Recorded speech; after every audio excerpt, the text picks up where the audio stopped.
Hello everyone. आज के video में हम देखेंगे कि अगर आपकी पेंशन इनकम है, एफडी इंटरेस्ट इनकम है और साथ में लॉन्ग टर्म कैपिटल गेन है जो कि 1.25 लाख रुपए के अंदर है, तो इसके लिए आप ITR 1 को ऑनलाइन कैसे फाइल करेंगे। कंप्लीट ट्यूटोरियल है, हम एंड तक देखेंगे कि किस तरह से ITR अपलोड होगी और कैसे आपको सबमिट करना है, उसका ई-वेरिफिकेशन कैसे करना है, और ये भी समझेंगे कि क्या आपको अभी अपनी ITR को फाइल करना चाहिए या आपको जून जुलाई तक वेट करना चाहिए। सारी चीज़ें हम यहाँ पर प्रूफ के साथ डिस्कस करेंगे और एक एक डॉक्यूमेंट आपको ओपन करके दिखाएंगे कि किस तरह से आपको फाइलिंग करनी होगी और कहाँ से आप डॉक्यूमेंट्स को डाउनलोड करेंगे। ITR फाइलिंग के लिए अब सारे डॉक्यूमेंट्स ऑनलाइन अवेलेबल होते हैं, तो बहुत ज़्यादा आपको डॉक्यूमेंटेशन करने की ज़रूरत नहीं है। आप सारी चीज़ें यहाँ साइट से डाउनलोड कर सकते हैं। आपका FD का इंटरेस्ट, आपकी सैलरी का या पेंशन का अमाउंट, या फिर आपको लॉन्ग टर्म या शॉर्ट टर्म कैपिटल गेन कितना हुआ है, वो सब आपको यहाँ ऑनलाइन मिल जाता है। लेकिन फिर भी अगर आप चाहें तो आप ओरिजिनल डॉक्यूमेंट्स के साथ इनको एक बार मैच कर सकते हैं कि कोई भी डिफरेंस ना हो। तो चलिए स्टार्ट करते हैं। सबसे पहले हमने अपने अकाउंट में लॉगिन कर लिया है और लॉगिन करने के बाद हम सबसे पहले अपने दो डॉक्यूमेंट्स को डाउनलोड करेंगे। एक होगा 26AS और दूसरा होगा AIS। सबसे पहले 26AS को डाउनलोड करते हैं। ई फाइल में जाएंगे, इनकम टैक्स रिटर्न्स, यहाँ पर हमें व्यू फॉर्म 26AS मिलेगा। टिक लगाएंगे, प्रोसीड करेंगे। View tax credit statement, assessment year 26-27, view as HTML, view download.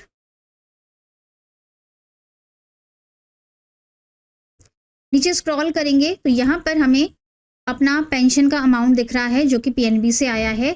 यहाँ प्लस के आइकन पर हम क्लिक करेंगे और यहाँ पर हमें मंथ वाइज डिटेल्स दिख रही हैं। अब यहाँ पर हमें 13 एंट्रीज दिख रही हैं और जो हमारी लास्ट एंट्री है ये फरवरी की है, जिसकी TDS की रिटर्न सबमिट की गई है 19 मई को। मतलब कि ये हमारा कंप्लीट TDS का डेटा है। अब यहाँ पर आगे और कोई भी TDS की एंट्री नहीं आएगी। यहाँ पर फरवरी तक की बुकिंग हो चुकी है, तो हम अपनी ITR को फाइल कर सकते हैं। फिर नेक्स्ट है यहाँ पर FD इंटरेस्ट का अमाउंट, वो भी यहाँ पर रिफ्लेक्ट हो रहा है। मार्च तक की एंट्री यहाँ पर आ रही है, जिसकी डेट ऑफ बुकिंग है 18 मई और यहाँ पर अमाउंट्स हैं और उसका TDS भी क्लियरली यहाँ पे दिख रहा है। तो ये 26AS हमारा क्लियर हो गया। अब हम अपने AIS को डाउनलोड करते हैं। AIS यहाँ से हम डाउनलोड करेंगे और ये हमारी एंट्रीज हमें AIS में दिख रही हैं। यहाँ पर पेंशन का अमाउंट है, डिविडेंड है, इंटरेस्ट फ्रॉम डिपॉजिट है, फिर सेल ऑफ सिक्योरिटीज़ है। अगर ये शॉर्ट टर्म वाला है तो फिर आपको ITR 2 फाइल करना होगा, लेकिन अगर लॉन्ग टर्म है, लॉन्ग टर्म कैपिटल गेन हो रहा है, तब हम ITR 1 में दिखा सकते हैं। लेकिन ITR 1 में भी हम तभी दिखाएंगे जबकि ये long term capital gain 1.25 lakh रुपए तक है। अगर 1.25 लाख रुपए से ज़्यादा का प्रॉफिट हो रहा है आपको, तो फिर आप ITR 2 में दिखाएंगे। सेल ऑफ सिक्योरिटीज़ के लिए आपको अपना ब्रोकर्स स्टेटमेंट भी चाहिए होगा, तो आप अपने डीमैट अकाउंट में लॉगिन करिएगा और वहाँ से आप टैक्स प्रॉफिट लॉस स्टेटमेंट को डाउनलोड कर लीजिएगा एक्सेल फॉर्मेट में।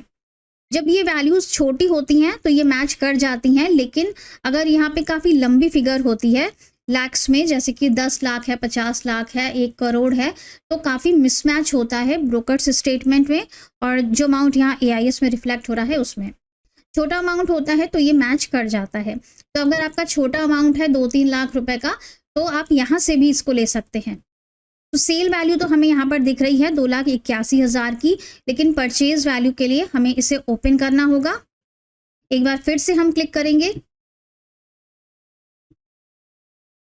अब यहाँ पर हमें क्लियरली दिख रहा है सेल कंसिडरेशन कितनी है और कॉस्ट ऑफ एक्विजिशन मतलब परचेज वैल्यू कितनी है। तो ये चीज़ आप अपने ब्रोकर्स स्टेटमेंट से भी मैच कर लीजिएगा और यहाँ पर भी डिस्प्ले हो रहा है। अब इन दोनों का माइनस फिगर जो होगी वही हमारा लॉन्ग टर्म कैपिटल गेन होगा। शॉर्ट टर्म है, ये लॉन्ग टर्म है, ये आपको ब्रोकर स्टेटमेंट से पता चल जाएगा। AIS और 26AS दोनों हमने डाउनलोड कर लिए हैं। और एक चीज़ यहाँ पर हमें और देख लेनी है, जैसे कि यहाँ पर हमें दिख रहा है कि जो हमारी सैलरी है वो 5,29,000 की यहाँ पर दिख रही है और जो हमने 26AS डाउनलोड किया है इसमें हमारी सैलरी 6,39,000 की आ रही है। तो यहाँ पर हमें जो ज़्यादा फिगर है 26 ईयर्स में हमारी ज़्यादा फिगर दिख रही है, तो हमें इसी वैल्यू को लेना है। अगर हमने 5 लाख वाली फिगर ले ली तो वो यहाँ पर मिसमैच कर जाएगी और आपको डिफेक्टिव रिटर्न का नोटिस आ जाएगा। और एक चीज़ आपको और कंफर्म कर लेनी है कि जो ये 6,39,000 यहाँ पे दिख रहे हैं, क्या यही आपकी वैल्यू है जो आपको अपने बैंक स्टेटमेंट में रिसीव हो रही है। अगर ये गलत है तो आपको गलत वैल्यू नहीं लेनी है, तब आप अपने एम्प्लॉयर को कॉन्टैक्ट करेंगे और उन्हें बताएंगे कि ये वैल्यू यहाँ पे गलत है और आपको इतना पैसा अपने बैंक में नहीं मिला है। आपका एम्प्लॉयर आपकी एप्लीकेशन पर अपने टीडीएस के रिटर्न को रिवाइज करेगा और यहाँ पर वैल्यू को ठीक करेगा। सो आई होप ये आपको क्लियर हो गया कि आपको कौन सी वैल्यू लेनी है, 26 एएस में या फिर एआईएस में। जो भी ज़्यादा फिगर दिख रही है, ज़्यादा फिगर आपको हमेशा लेनी है, लेकिन साथ में आपको ये कंफर्म भी कर लेना है कि जो ज़्यादा फिगर है वो सही है या नहीं। नहीं सही है तो आप उसको पहले करेक्शन करवाएंगे, उसके बाद ही अपनी आईटीआर को फाइल करेंगे। इसके बाद हम अपने आईटीआर पर चलते हैं। डैशबोर्ड पर आ जाएंगे, यहाँ फाइल नाउ पर क्लिक करेंगे। 2627 online mode, continue, start new filing, proceed, ITR 1 select करेंगे, proceed, okay, let's get started. Taxable income is more than the basic exemption limit, ये ऑटो सेलेक्टेड आ रहा है, continue, okay. Personal informations, nature of employment में select करेंगे PSU pension. Bank के जो pensioners होते हैं उनके लिए PSU पेंशनर्स अप्लाई होता है। फाइलिंग सेक्शन 139(1) रहेगा। फाइलिंग हम न्यू टैक्स रिजीम में करेंगे, इसलिए यहाँ पे नो सेलेक्टेड रहेगा। बैंक डिटेल्स, कोई भी एक बैंक यहाँ पर नॉमिनेशन के लिए, रिफंड के लिए नॉमिनेट करना है। कोई और भी बैंक्स हैं आपके तो यहाँ पर ऐड अनदर पे क्लिक करके और बैंक्स को भी ऐड कर सकते हैं। कंफर्म, ग्रॉस टोटल इनकम, सबसे पहले इनकम फ्रॉम सैलरी है, यहाँ एडिट पे क्लिक करेंगे। 26 एएस से यहाँ पर पेंशन का अमाउंट ऑटो रिफ्लेक्ट हो रहा है और इसमें जो ज़्यादा वाली वैल्यू है वही रिफ्लेक्ट हो रही है, 5 लाख वाली नहीं रिफ्लेक्ट हो रही है, तो ये सही है। इसके बाद स्टैंडर्ड डिडक्शन है 75,000 का, वो यहाँ पे अपने आप लग जाएगा। सेव कर देंगे। इनकम फ्रॉम हाउस प्रॉपर्टी में कुछ भी नहीं है हमारे पास। नेक्स्ट आ जाता है income from other sources, click करेंगे। यहाँ पर जो भी वैल्यूज़ रिफ्लेक्ट हो रही हैं वो आपके AIS से आ रही हैं और आपको एक बार चेक ज़रूर कर लेना है कि ये जो वैल्यूज़ हैं ये 26 AS और AIS दोनों के साथ मैच होनी चाहिए। तो हमारे AIS में वैल्यू है 4,22,000 की और हमारे 26 AS में वैल्यू है 5,60,000 की। दोनों में डिफरेंस है, तो जो ज़्यादा वाली वैल्यू है वो आपको लेनी है। अगर आप कम वाली वैल्यू दिखाएंगे तो डिफेक्टिव रिटर्न का नोटिस आ जाएगा। ज़्यादा वाली वैल्यू लेनी है हमें 5,60,000 5,60,078। अब हमें इसे एडिट करना होगा, तो हम यहाँ पे क्लिक करेंगे, एडिट पे जाएंगे, यहाँ पर अमाउंट को सही करेंगे, सेव करेंगे, वैल्यू सेव हो गई है। फिर डिविडेंड इनकम है और interest from income tax refund है। एक बार हम AIS में चेक करेंगे कि कोई और वैल्यू तो यहाँ पे रिफ्लेक्ट नहीं हो रही है। सैलरी हमारी हो गई, डिविडेंड 620 रुपये का है और हमारे ITR में गलत रिफ्लेक्ट हो रहा है। इंटरेस्ट फ्रॉम डिपॉजिट हमने ले लिया है और इंटरेस्ट फ्रॉम सेविंग बैंक यहाँ पे अभी रिफ्लेक्ट नहीं हो रहा है, तो आप इंटरेस्ट फ्रॉम सेविंग बैंक को अपने बैंक स्टेटमेंट से कैलकुलेट करके यहाँ पर ऐड कर सकते हैं। ऐड अनदर पे क्लिक करेंगे, यहाँ पर इंटरेस्ट फ्रॉम सेविंग बैंक, जो भी आपकी वैल्यू आएगी पासबुक से या बैंक स्टेटमेंट से वो आप यहाँ पर ले लेंगे और सेव कर देंगे। फिर जो डिविडेंड इनकम है वो भी गलत आ रही है, ऐड अनदर पे एडिट करेंगे,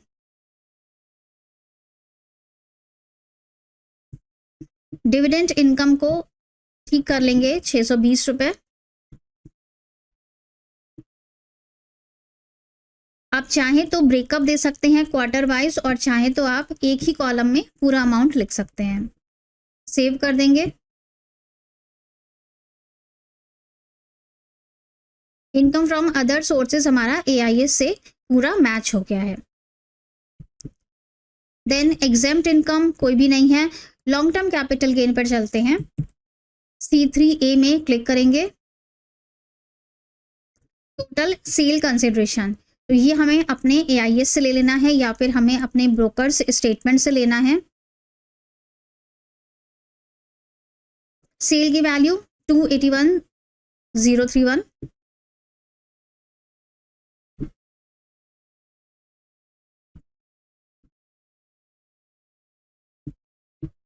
और परचेज वैल्यू ये भी आपको ब्रोकर स्टेटमेंट से मिल जाएगी।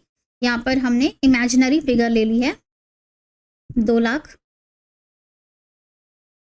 हमारा लॉन्ग टर्म कैपिटल गेन 81,000 का बन रहा है, जो कि 1.25 लाख रुपए से कम का है, इसलिए हम इसे ITR 1 में दिखा सकते हैं। कंफर्म कर देंगे। डिडक्शंस, न्यू टैक्स रिजीम में डिडक्शंस नहीं मिलते हैं, तो कंफर्म कर देंगे। टैक्सेस पेड, सैलरी पर कोई भी TDS डिडक्ट नहीं हुआ है, इसलिए यहाँ पर कोई भी फिगर नहीं मिलेगी। देन है FD का इंटरेस्ट, यहाँ पर TDS डिडक्ट हुआ है, तो ये वैल्यू आपको यहाँ पर मिल जाएगी 42,000 की। और यहाँ पर हमें ईयर ऑफ टैक्स डिडक्शन ये हमें सेलेक्ट करना होगा, इसलिए हम यहाँ कॉलम पे टिक लगाएंगे, एडिट पे क्लिक करेंगे, ईयर ऑफ टैक्स रिडक्शन में जाएंगे 25-26, बाकी सब ठीक है यहाँ पर, और सेव कर देंगे। एक और चीज़ हमें यहाँ पर ठीक करनी है, ग्रॉस रिसीट्स ये यहाँ पर सही डिस्प्ले नहीं हो रही हैं। हमारे 26 फिर से हमें डाउनलोड करना होगा 26 AS को, क्योंकि इसका ड्यूरेशन काफ़ी कम रहता है, इसलिए आप इसको डाउनलोड करके PDF में सेव कर लीजिएगा, ये बार बार ऑनलाइन से गायब हो जाता है। आई अग्री पे क्लिक करेंगे, proceed, view tax credit statement, यहाँ पे असेसमेंट ईयर सेलेक्ट किया, सेलेक्ट एज HTML और डाउनलोड करेंगे तो ये ऑनलाइन में ही आ जाएगा। और अगर आपको इसे PDF में एक्सपोर्ट करके रखना है तो यहाँ पे एक्सपोर्ट एज PDF भी कर सकते हैं। तो जो इंटरेस्ट अमाउंट है वो हमारा यहाँ पर 5,60,000 रिफ्लेक्ट हो रहा है, जबकि हमारे उधर TDS वाले पोर्शन में ये फिगर रिफ्लेक्ट नहीं हो रही है, तो हमें ये सारी चीज़ें चेंज करनी पड़ेंगी। ITR पे आ जाते हैं, अपने शेड्यूल में जाएंगे, एडिट पे क्लिक करेंगे, यहाँ पे सारी फिगर्स हमें चेंज करनी होंगी। जो हमारी ग्रॉस रिसीट्स हैं ये भी गलत रिफ्लेक्ट हो रही हैं, और जो TDS की अमाउंट है वो भी गलत रिफ्लेक्ट हो रही है। TDS को भी चेंज करेंगे। और अगर आपने ऐसे नहीं फाइल करा, जो ऑटो पॉपुलेट हो रहा है वही फाइल कर दिया, तो फिर आपका रिटर्न डिफेक्टिव हो जाएगा।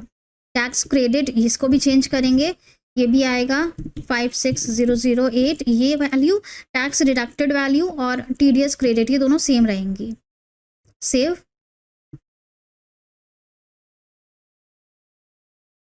अब ये बिल्कुल करेक्ट हो गया है, इसको सेव कर कंफर्म कर देंगे।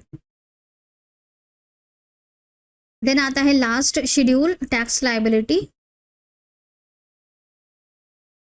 यहाँ पर सारी समरी हमें दिख रही है, और लास्ट में नीचे आ जाएंगे, यहाँ पर हमें फाइनल पोजीशन पता चलेगी कि हमारी टैक्सेस कोई भी ड्यू है या नहीं।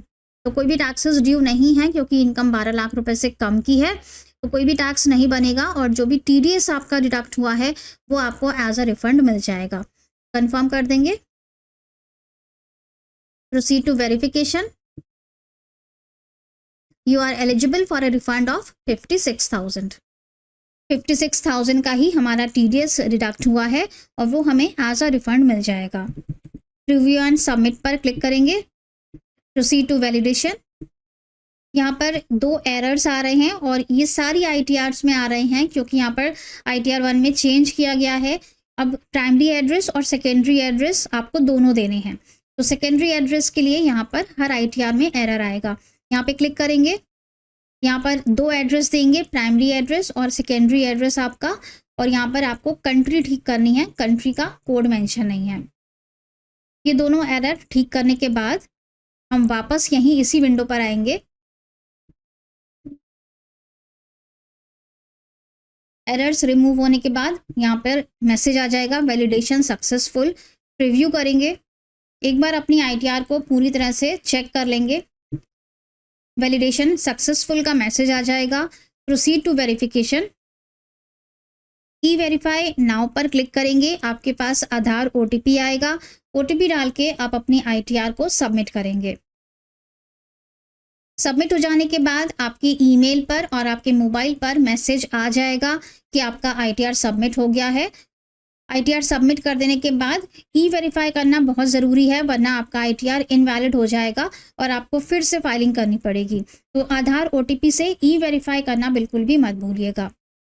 आई होप ये वीडियो आपके लिए काफ़ी यूज़फुल रहा होगा और ऐसे ही अच्छे इन्फॉर्मेटिव वीडियोस के लिए हमारे चैनल को सब्सक्राइब करना मत भूलिएगा। मिलेंगे नेक्स्ट वीडियो में। टिल देन खुश रहिएगा, मस्त रहिएगा। Bye bye.